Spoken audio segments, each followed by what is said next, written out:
In a perfect world, your stakeholders would patiently sit through your presentations, learn about the research methodologies and the discovery phase, and your user interviews, and your findings, and your ideation phase, and your user validation, and your design iterations. And as you reach the conclusion of all of your work, they would applaud you and commend you for doing such thorough work and move forward with your recommendations without objection. Okay, I think we can all agree unanimously that that's Fantasyland. No meeting ever goes that smoothly.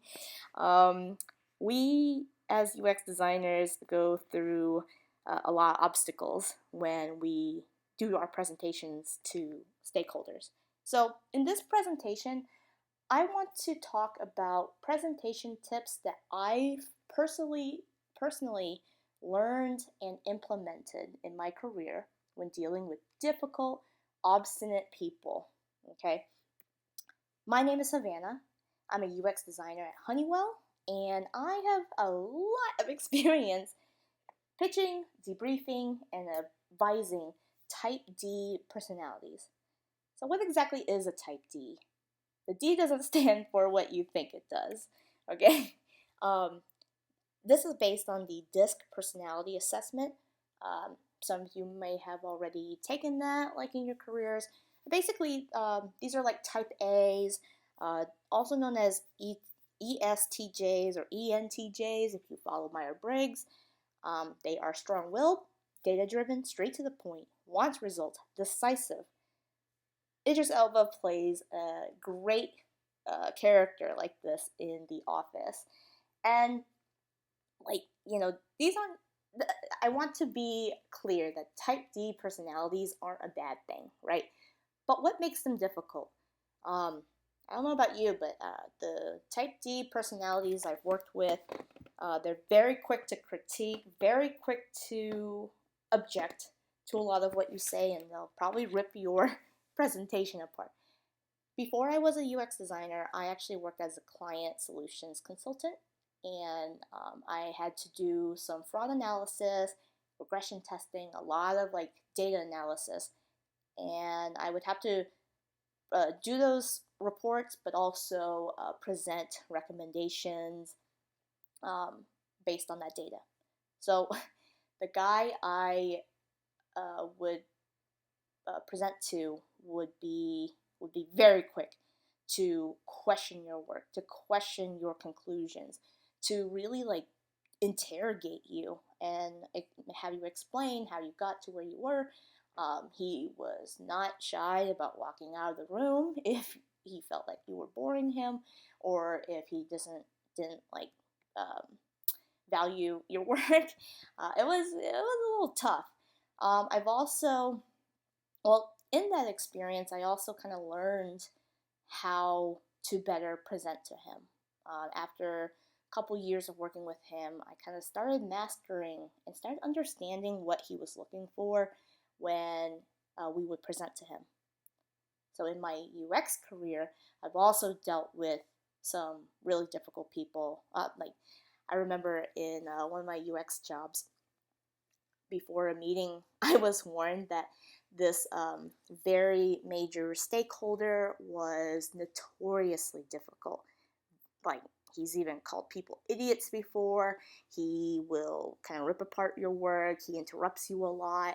And so I was warned that this guy was difficult. And my manager told me, just don't take it personally. He's just like that with everyone. At this point, I had enough experience to be like, okay, I'm not too worried. And then finally, just recently, again, my UX manager warned me about a stakeholder that was really difficult. And I wasn't worried. And using the tips that I'm about to show you in this presentation, that has like built my credibility in front of these people, but also I was able to gain immediate trust, and I was able to get buy-in from these difficult stakeholders. So just to be clear, this isn't like a basic overall general presentation skills talk. This is really targeted towards, what happens when you do have that really difficult stakeholder, right? Some of the common mistakes that people make when presenting to these types. Well, using fluff or too strongly appealing to emotion, that hurts their credibility and it can kind of agitate a lot of these types. Again, think about it. They are data driven, they're straight to the point, so they're not going to care how relieved or enthralled your users are. That's not really going to help your point. Speaking of which, not getting to the point. So the more you ramble on and the longer the ramp up is to your conclusions and recommendations, the more likely you'll probably lose them along the way. And then finally, not simplifying or even identifying the ask, right? So these 2 points, I actually see a lot of people with academic backgrounds doing. So with an academic background, you want to go through the entire double diamond process, right? You're explaining like every single step and how you actually did, like the methodology. In the academic world, that makes sense because we are trying to be as thorough as possible. That's not the best way to present to these stakeholders, and it's not the most efficient way to get buy-in from a stakeholder either. And in terms of the ask, it just even aside from presenting to a difficult stakeholder, in any meeting, you should be asking yourself, like, what's the purpose of the meeting? What do you want to walk out of that room having gained? Is it a decision? Is it just starting a conversation? Is it to surface all the initial concerns? Is it to try to poke as many holes as possible in your work or your recommendation? Like, what exactly are you trying to get out of that meeting? And once you find out your objective, you can form like a single question around that. So, consider their perspective, okay? Have you ever just gone home from a work day and just like completely did not want to do anything, like make any decisions? You just want to lay on the couch. I know that sometimes when I'm like that, I actually ask my partner, like, hey, you're going to have to make decisions on like what we're having for dinner and what we're doing tonight because I am exhausted. Well, while we are heads down in our UX work, these stakeholders, usually these stakeholders are kind of more in the business end, they are doing a lot. They're looking at financial forecasts every day, making decisions off of that. They're talking to partners and vendors, establishing relationships. They are looking at making decisions on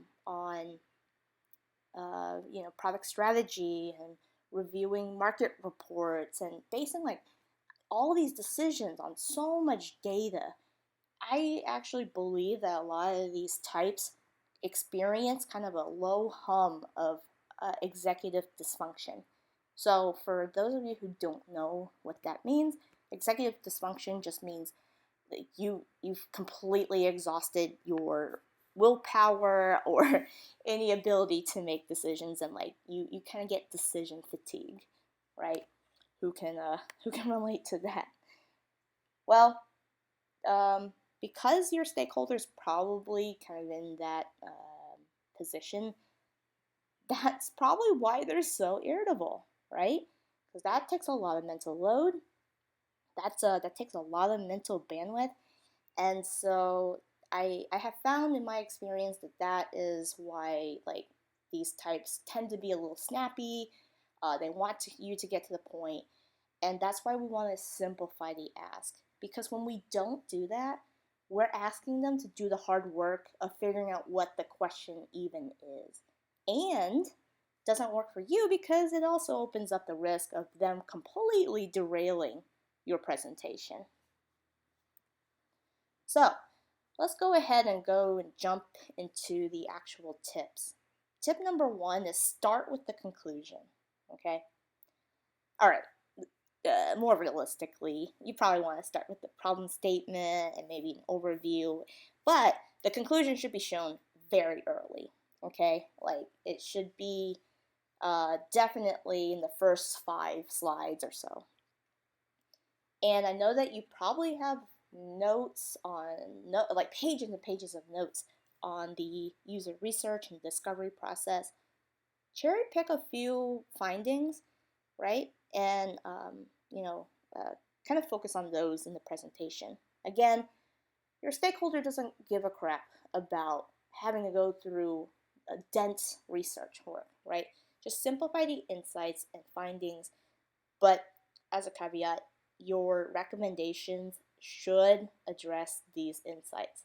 Otherwise, again, you're going to open yourself up to, if you bring up a problem, like let's say a users dislike X, and your recommendation doesn't address that, that's going to cause a little bit of tension, and they're going to question that.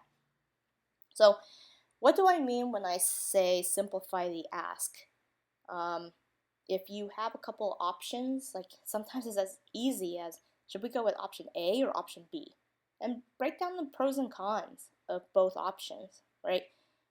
Don't beat around the bush and hide the cons or like hide the negative. I have found that the more upfront and honest about both positive and negative data that you have, like the more that stakeholder is going to respect you, because now they trust that you're not hiding data or manipulating the data.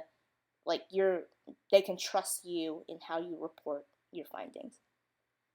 Also, and maybe you're not looking for a decision between options, but maybe you have a specific recommendation, and maybe the ask is, should we go ahead and move forward, right? So basically, once you show the conclusion, you want to open it up for questions and concerns. But Havana, you said to make the conclusion super early. What if they have questions about the research? What if they do want to see the other design iterations? How am I supposed to present that? Well, just because your presentation has the conclusion slide kind of up towards the top doesn't mean that's where your slide ends, okay? So in this example, slide 6 here is my recommendations page. It's literally slide 6 in the entire presentation. But I fleshed out the rest of like everything else after that slide.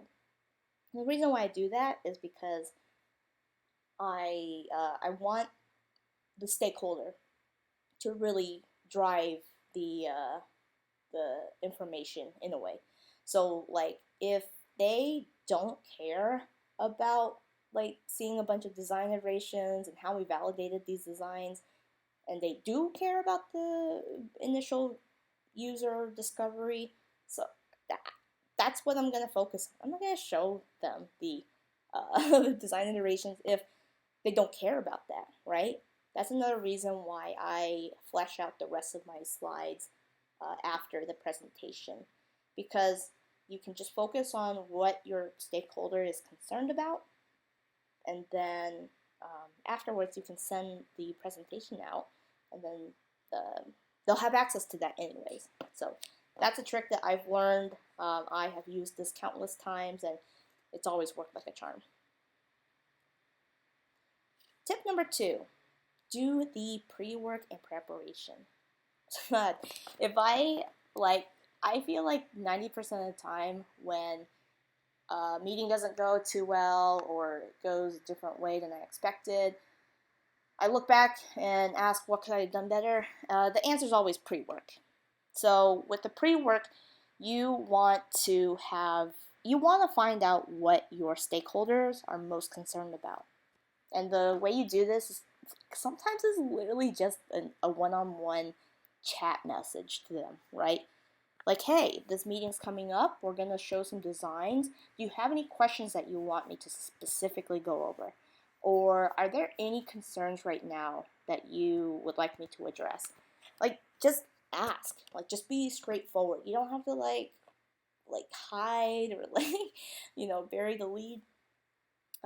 If you can't talk to that stakeholder directly, find out maybe from people who have worked with them or other people on the project, what do you think the stakeholder is going to be concerned about?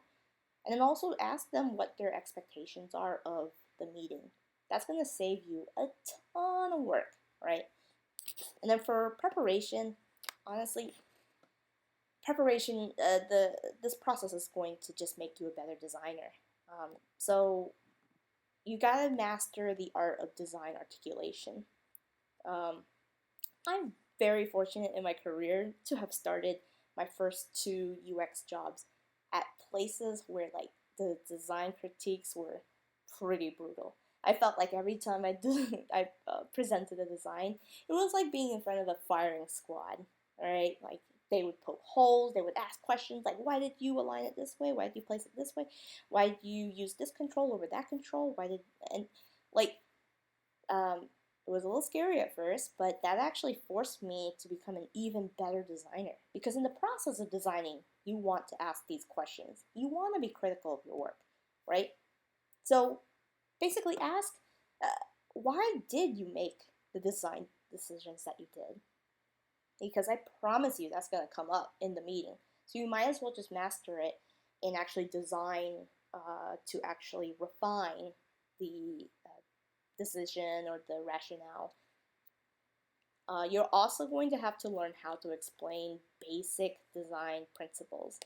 And what I mean, like visual principles. I'm talking contrast, balance, hierarchy. And the reason why is sometimes you might have a stakeholder, you might have other people in the meeting that just they just like make really off suggestions. So for example, this is an actual request from someone in a meeting I've had before. They asked, why don't we just make the whole screen turn yellow or green when they click this button? And I was just like, there's other ways to show like a feedback when you press a button, and we don't necessarily have to make the entire screen flash green, okay? So just learn how to explain those basic design principles, and then also have your discovery and research handy, okay? Like if you have made the design decisions on a mock-up or a wireframe that you put together, be ready to back it up with research. Like if you design the navigation a certain way and you do have user testing or user research into why you did that. Let's say maybe a lot of competitor sites have this type of navigation and that's what people are used to. Or let's say you tried it another way and the user testing was horrendous. Like be prepared to back up those questions if like they ask about your work. And here's some questions that you can actually ask yourself while you're preparing. I'm not going to go through each and every one of these questions. Feel free to take a screenshot, but these not only will make you a stronger presenter, you will also become a stronger designer as well. And if you can ask these questions and kind of like be able to anticipate your stakeholder questions, man, your credibility is going to be great and they're going to be coming to you for advice and guidance all the time. At least that's been my experience. So, number 3, tell the story, but not a story that solely appeals to emotion. Because again, stakeholders don't really care about that. They really are data driven. So tell a story about the time and the money that is lost and gained with your recommendations, right? So in the back is an actual flow that I put together for a project. And see, like, I don't even have to tell you what those the text says, but it paints a very clear story, right? So the problem with this here was that we had a lot of like customer accounts information, like just living in a lot of different areas. So it was a very decentralized database problem. I presented this flow to my stakeholders, and I told them, like, all those green squares that you see, or turquoise, whatever, all those turquoise squares that you see, that's like each one is an individual platform where that customer account information exists. So we're looking at 1, 2, 3, 4, 15 different places where that account lives. Imagine having to correct any updates to the account information in 15 places. Like, what do you think the user error is there? And not only that, because it is so scattered, sometimes activating services can take a long time. Sometimes we're operating off of outdated data. And so what happens is it doesn't make our service, it doesn't streamline our services, and we actually lose customers and contracts because of this. You see how, like, that's a very simple story. You don't even have to, and it's all a visual, like, they see it. They see where the, like, how, what I mean when I say the data is decentralized. And so, tell the story of the time and money lost and gained. And then finally, ask, what are the consequences of not following your recommendations? So sometimes in my presentation, I bake that in as well. Like, if we don't decentralize the storage of this customer information, then, we're gonna only grow our services. So the number of databases here is just gonna keep growing, right? This is unsustainable. It's gonna be even more costly in the future. And right now, our competitors are already streamlining this process. So if we don't try to centralize this, we're going to fall way behind in the market. So when you present it that way, you make it very difficult for them to actually argue against, right? So plan for their objections, appeal to what they care most, all right? They are in the business sector, and they want to save time, they want to save money. Like, it's all about the finances, because that's what gives us all our jobs, right? So paint the story, but paint the story around the time and money got lost and gained. And when you're telling that story, find creative ways to visualize it, right? Be creative in your pitch. Sorry about this placeholder here. I couldn't find that picture, but so be creative. Like, in the past, I have created videos, I've pulled quotes from users, I've pulled photos from user sessions, illustrations. Like, how can you visualize your point? And the reason why these visuals are powerful, you saw it on the flow chart, right? Like, you don't even have to know what's in these squares, but you see from the turquoise squares that, okay, I see now that the data is scattered. It was a very simple visualization. So at one of my jobs, I actually videotaped the entire process of, like, our in-field research with the users, the ideation process with the designers, and then user testing of the prototype.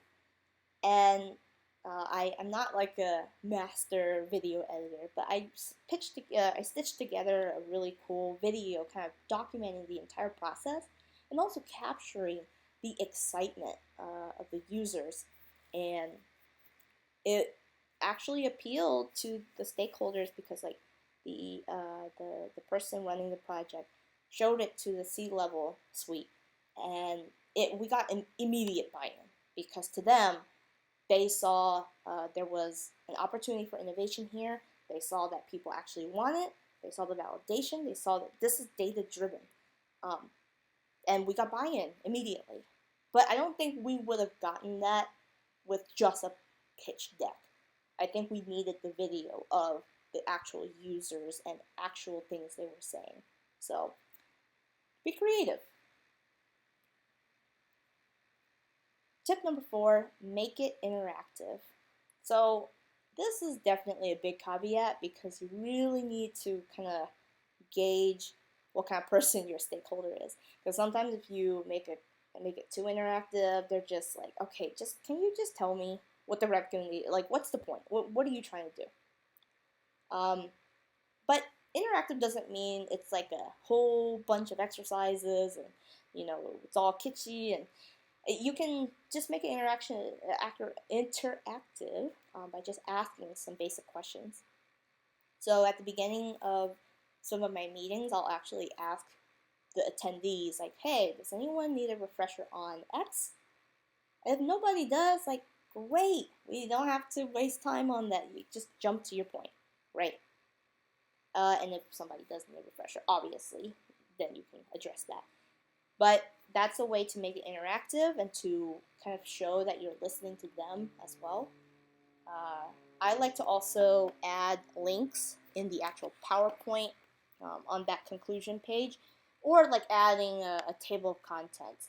And those links will jump to the exact slide that I need it to. The reason for that is, again, if your stakeholder has a specific question, you want to just jump to address that specific point. You don't want to like go through the entire presentation if that's not what they're interested in. Punctuate the presentation with questions. So this is hard to do virtually, but if I were to do this presentation in person with you, I would have kind of punctuated the presentation with, hey, do you, have any of you experienced this?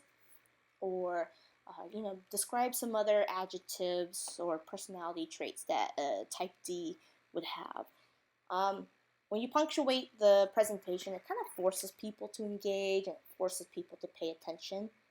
Not only that, like maybe sometimes you can even ask a question like, all right, so, you know what? One example of how I've seen this done really well is I've seen researchers pause a video of a user and just ask the stakeholders, like, okay, what do you think this user's about to do?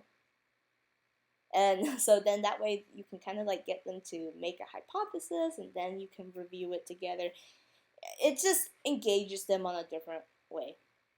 My whole point is just, if you can, just avoid a straight up lecture because it's just a little more engaging, and it perks people up when it is more interactive. Tip number 5, man, if you watch Shark Tank, you know what I'm talking about. Like on Shark Tank, when those investors ask about sales numbers and you can't even get a straight answer, oh man, I just see those investors just get impatient. Give straight answers. Yes, no, or I don't know, but I can find out. Okay? Now, I get it. You don't always have like a clear yes and no. There's a lot of gray. In fact, 99% of the time, it's not a basic yes or no. So just like try some variations. So sometimes I'll say, oh, currently? No. Or if we account for blah, blah, blah, then yes. Or yes, but only if blah, blah, blah. The reason why you do want to give it straight, but that doesn't mean you can't qualify it after, right? And it's good because I think again, I see it even from a third-party perspective. I've seen people present to stakeholders and kind of skirt around the questions, and they can't give a straight yes or no, and it's annoying. It also annoys the stakeholders. I can see them getting impatient. I mean, think about how we feel when our politicians can't give straight answers, right? It's like you almost feel like, what are they trying to hide? So the more you cushion and dodge, the more you agitate them or hurt your credibility, because then they feel like, okay, what's this person trying to hide? But remember, there is no magic bullet, all right? Everyone is different.